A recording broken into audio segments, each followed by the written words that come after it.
கோட்டக்குப்பம் அரசு பள்ளியில் முன்னாள் மாணவர்கள் சந்திப்பு நிகழ்ச்சி நடைபெற்றது.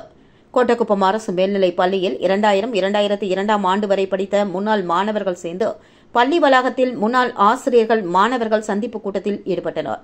இந்த கூட்டத்தில் முன்னாள் ஆசிரியர்கள் மாணவர்கள் 250க்கும் மேற்பட்டோர் கலந்து கொண்டு சிறப்பித்தனர். இதில் வந்திருந்த அனைவருக்கும் மதிய உணவு வழங்கப்பட்டது.